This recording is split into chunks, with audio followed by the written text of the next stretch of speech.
हाँ, जय गुरुदेव। जय जय सीताराम। जय जय राधे श्याम। सभी भक्तों को बहुत बहुत धन्यवाद। आज हम आपको जो हमारे यहाँ ये राशन वितरण हो रहा है इसकी महिमा सुनाएंगे और किस तरह से सिद्धि प्राप्त होती है और किस तरह से ईश्वर की प्राप्ति होती है और किस तरह से भगवान मिलते हैं, कल्याण का क्या स्वरूप है। ये मानव धर्म यात्रा हमारा चैनल है। हमारे चैनल का नाम है, हमको जो 3 नाम से लोग चित्रकूट में संबोधित करते हैं। पहला नाम है मौनी जी, क्योंकि हम टाटी घाट जंगल में 10-12 साल मौन रहकर तपस्या किए हैं, इसलिए अधिकतर लोग हमको पूरा चित्रकूट मौनी जी के नाम से जानता है। दूसरा नाम सुदामा कुटी के सुतीक्षण दास जी, हमको परमहंस जी कहते हैं, तो कुछ लोग हमको परमहंस जी के नाम से भी जानते हैं। तीसरा नाम हमारा शत्रुघ्न दास है, कुछ लोग शत्रुघ्न दास जी भी हमको कहते हैं। तो पूरे चित्रकूट में हम 3 नाम से संबोधित है, माने लोग संबोधन करते हैं, ये माने बोलते हैं, ये मौनी जी या शत्रुघ्न दास जी या परमहंस जी, क्योंकि हम परमहंस मार्ग के हैं। क्योंकि हमारे परमहंस श्री राम मंगल दास जी, परमहंस श्री राम मंगल दास जी, परमहंस श्री गंगा राम दास जी और परमहंस श्री शत्रुघ्न दास जी, ये 3 नाम से हम जाने जाते हैं। और आज हम आपको एक रहस्य की बात बताएंगे कि लोग हमारे प्रति भाव श्रद्धा न करने से क्या हानि और क्या लाभ है। अब देखो, एक हमारा भक्त था, वो जिस समय 1994 में या 95 में हम जब चित्रकूट में आए थे, टाटी घाट जंगल में रहते थे, उस समय हमको खाने पीने को कुछ नहीं मिलता था। बेल की पत्ती या बेल का श्रीफल खा करके हम रहा करते थे। तो उसी समय एक हमारा भक्त था, लोगों को पता चला कि मौनी जी के पास ना आटा है, ना दाल है, ना चावल है, खाने पीने की कोई व्यवस्था नहीं है। यदि इसी तरह रहेंगे तो मौनी जी कुछ दिनों में ही मर जाएंगे।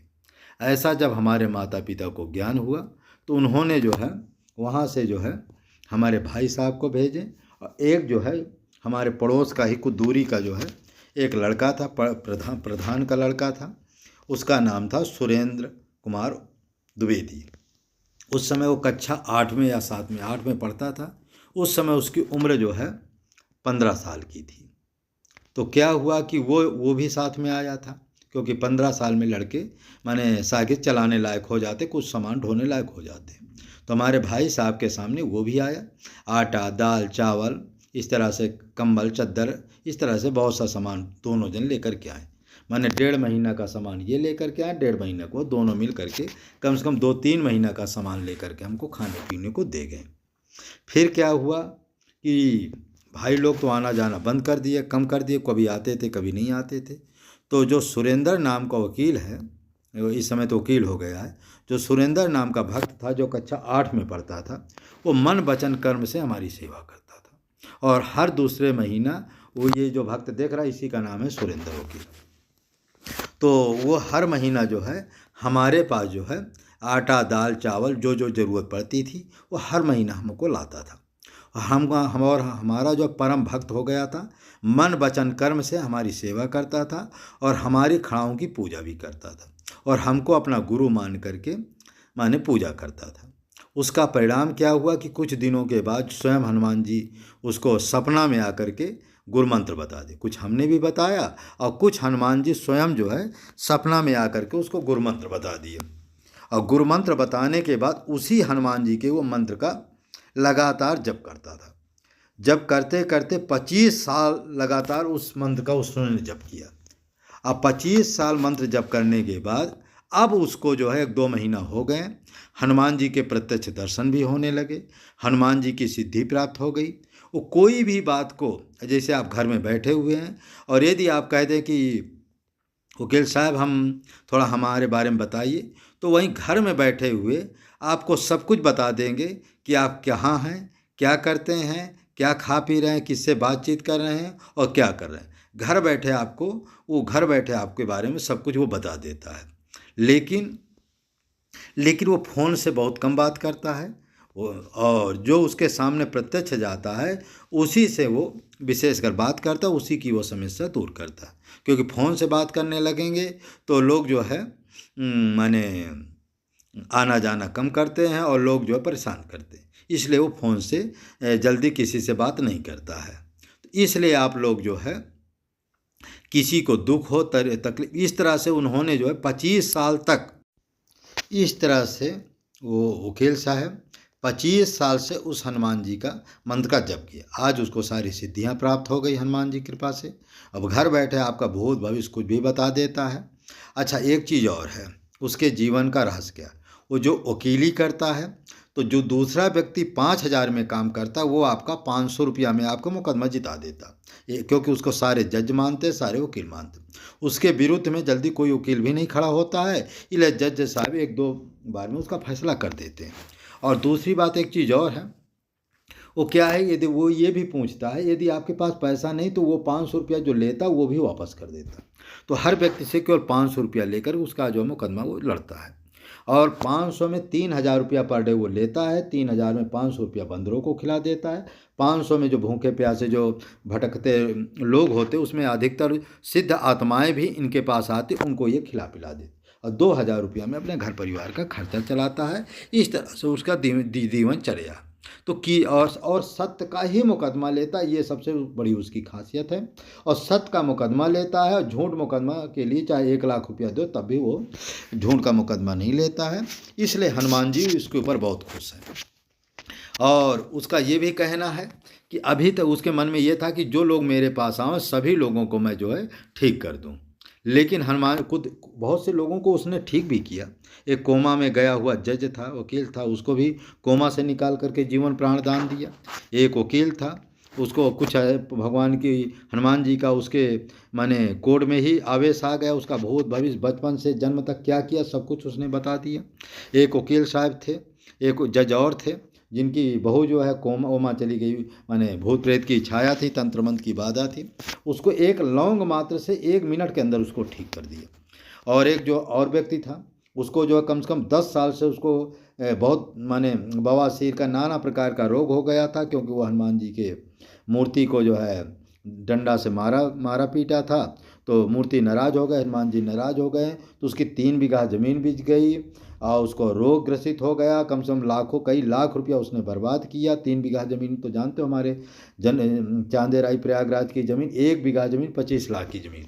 इतना बर्बाद हो जाने के बाद एक हनुमान जी के रूप में उसके पास गए और कह दिए कि वकील साहब के पास तुम चले जाओ और वो तुमको ठीक कर दे। जैसे वकील साहब के पास गए, उसके पति पत्नी दोनों गए, हाथ पैर जो है माने चढ़ों में गिर गए और उसने जो है उपाय बताया कि ये कर्म करो तुम ठीक हो।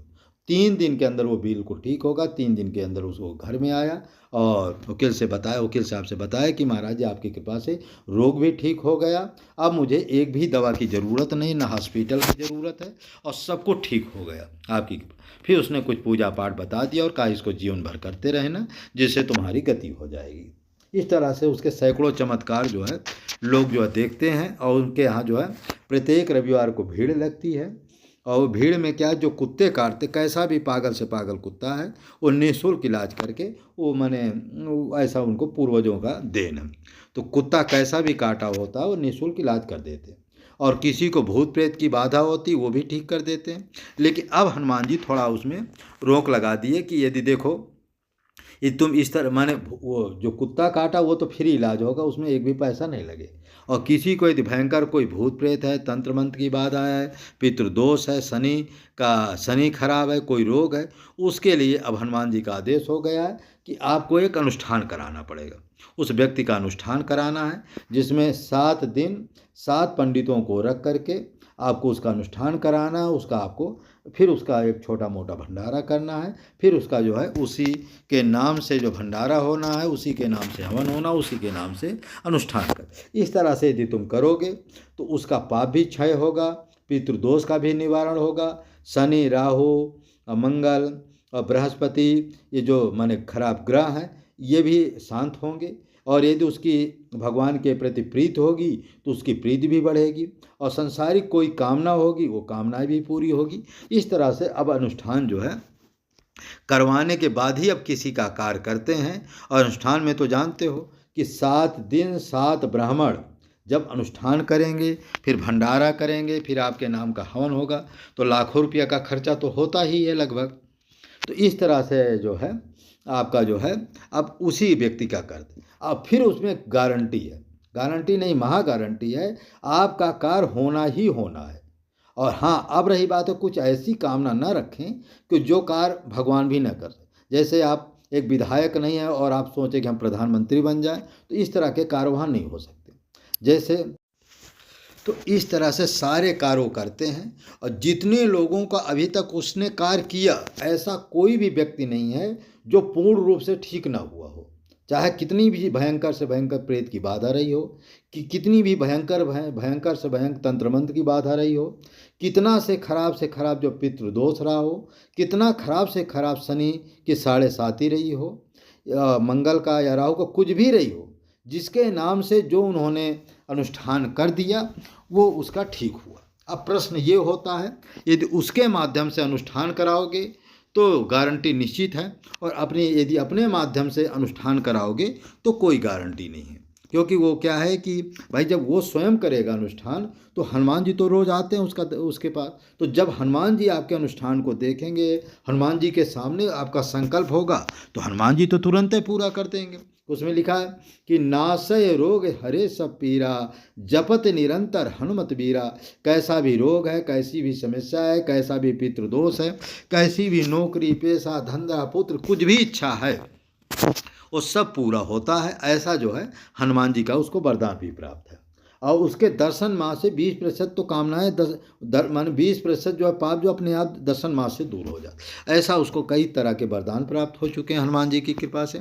इसलिए एक बार जो है, अच्छा, हर रविवार को वो हमारे पास आते हैं, क्योंकि हनुमान जी का उनको आदेश है कि जाकर के अपने गुरु जी जो हम दिव्य लीलाएँ दिखाते हैं, जाकर अपने गुरु जी से बताया।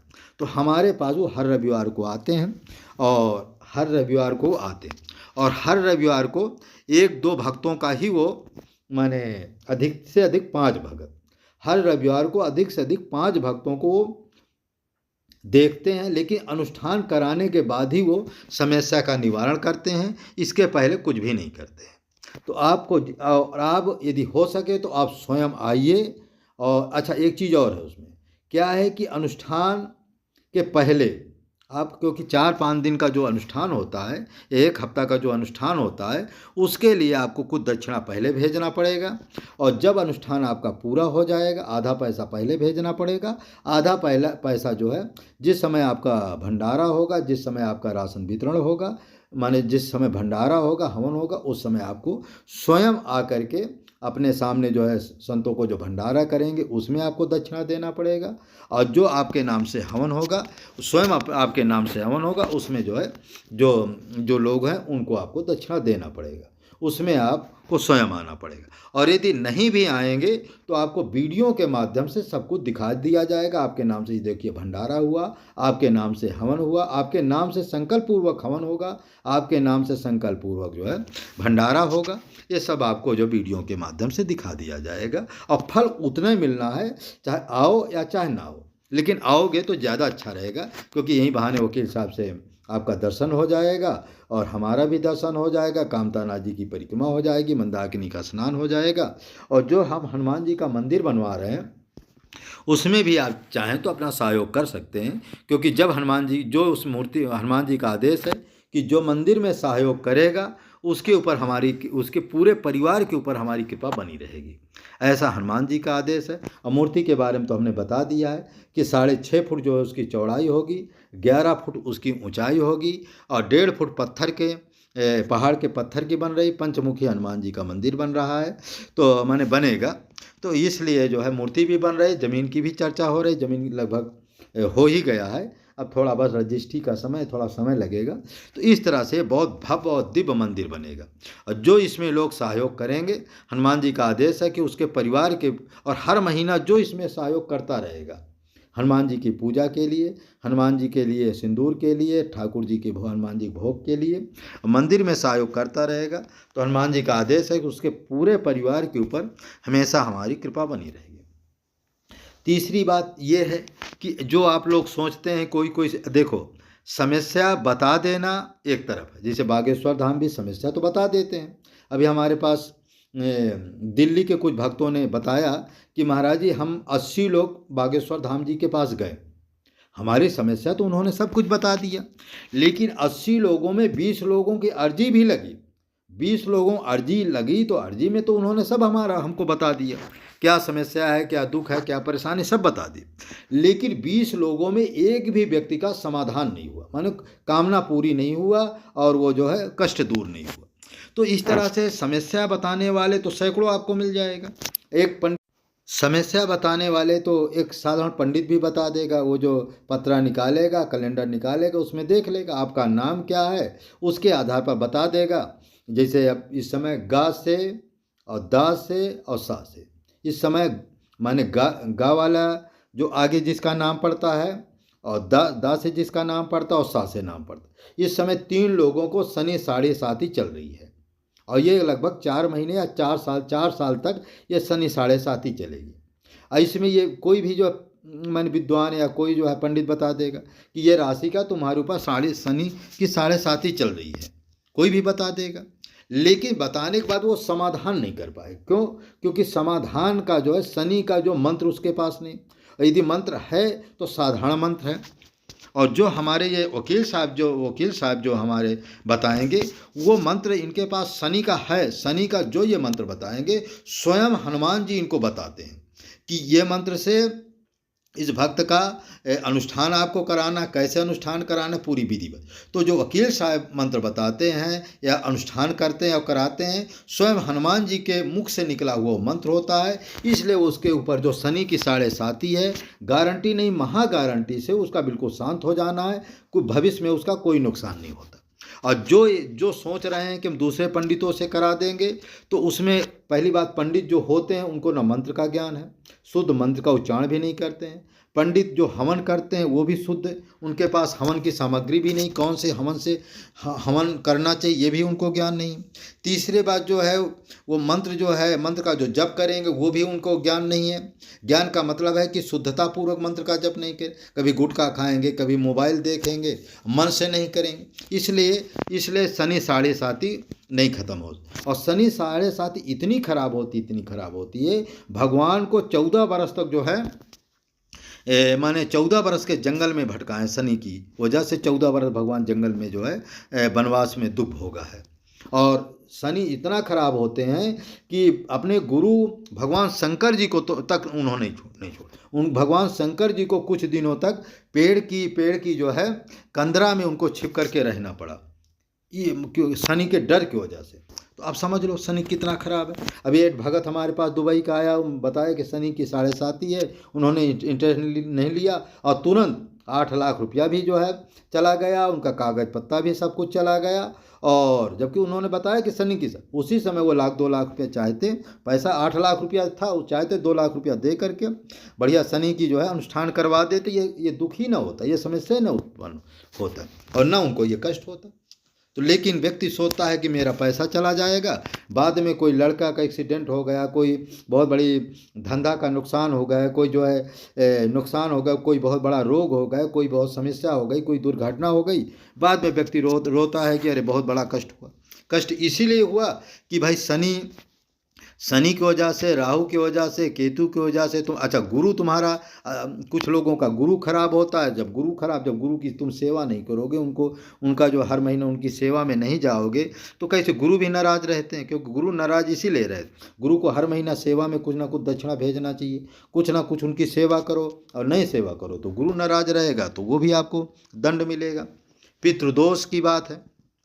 पितृदोष का मतलब है जो तुमने अपने माता पिता की सेवा नहीं की, अपने पूर्वजों की सेवा नहीं किया, जीते जी नहीं किया, और उनकी जो दुर्गति हुई, माने गति अच्छी नहीं हुई, तो जब पितर बने भूत प्रेत की योनि में चलेंगे तो वो क्या करते हैं, आपको वो स्वयं जाकर वो आपको श्राप देते हैं कि जिस तरह से मैंने अपनी सारी प्रॉपर्टी आपको दे दिया, उसके बदले ना तू साधु संतों का भंडारा करता है, ना साधु सेवा करता है, इसलिए मैं श्राप देता हूँ कि जीवन में तू, तेरा परिवार हमेशा परेशान रहेगा, मरने के बाद जैसे मेरी दुर्गति हो उसी तरह तेरी दुर्गति हो। इस तरह से पितृ लोग जो श्राप दे देते हैं। उसी का परिणाम क्या होता है कि कि लड़का जो पंगुल हो जाता है, विकलांग हो जाता है, बुद्धिहीन हो जाता है, एक्सीडेंट हो जाता है, भंडारा वो कोई माने धंधा करता है, उसमें उन्नति नहीं होती, नौकरी पेशा नहीं लगती है, हमेशा घर परिवार में कलह बनी रहती है। ये सारी समस्या पितृदोष और शनि की वजह से होता है। इसलिए आप लोग सभी लोगों से प्रार्थना विनती है, अच्छा जिसको शनि राहु पितृदोष का नहीं भी है, तंत्र मंत्र नहीं है, वो भी एक बार अपने जीवन काल में अनुष्ठान जरूर करावे। क्योंकि इस अनुष्ठान से क्या होगा, किसी भी देवी देवता को अनुष्ठान करा सकते हैं, क्योंकि हनुमान जी उसको हर मंत्र बताते हैं। जिस मंत्र को, जिस माने देवी देवता का आप अनुष्ठान कराना चाहेंगे, वही मंत्र हनुमान जी उस हमारे वकील साहब को बताते हैं, उसी मंत्र से आपका अनुष्ठान करेंगे और उसी अनुष्ठान से फिर हनुमान जी का भंडारा होगा, फिर आपके नाम का हवन होगा। जो शेष पैसा होगा हनुमान जी के मंदिर में लग जाते हैं, ना वकील साहब एक पैसा लेते हैं, ना मैं एक पैसा लेता हूँ। जो भंडारा में लगेगा या हवन में लगेगा, जो शेष पैसा बचेगा हनुमान जी का जो मंदिर बनने वाला है उसमें आपका लग जाएगा। इसलिए हम लोग कोई भी उस पैसा को, एक भी पैसा हमको आपकी ज़रूर नहीं है। वकील साहब को अपनी नौकरी, उससे अपना खर्चा चलाते हैं। हमको हर महीना 10,000 रुपया 12,000 रुपया कमरा किराया मिल जाता है, उससे हमारा खर्चा चलता है। हमको किसी भी व्यक्ति का एक भी पैसे दान की ज़रूरत नहीं है। इसलिए इस वीडियो को अधिक से अधिक आप लोग लाइक करें, शेयर करें, सब्सक्राइब करें। और ये भी ये सोचो कि कोई तंत्र मंत्र वाला कह देता है कि महाराज ये ठीक कर देंगे, कोई किसी को ठीक नहीं करता। देखिए कुछ सिद्ध संत लोग होते हैं, कुछ लोग कहते हैं महाराज हमारा कैंसर ठीक हो गया, किडनी ठीक, कोई किसी को ठीक नहीं करता। ये होता सिद्ध संत में इतनी ताकत होती, जैसे हमारे वकील साहब है, कहते हैं हम जिसको चाहें ये रोग को अगले जन्म लगा देंगे।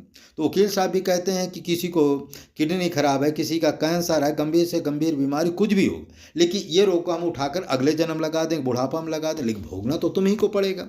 जब तक आप अनुष्ठान नहीं कराएंगे तब तक आपको वो रोग भोगना ही पड़े। कोई सिद्ध महात्मा क्या करते हैं, या तो स्वयं भोगेगा या तो वो तपस्या को, वो रोग को उठाकर अगले जन्म लगा के बूढ़ा, लेकिन भोग तो तुम ही को भोगेगा। जैसे भीष्म पितामह ने थोड़ा सा पाप किया था, कोई तितली थे उसको डंक माने कांटा से उसके माने डंक से मार दिया था, उसी का जन्म देखो भोगना पड़ा।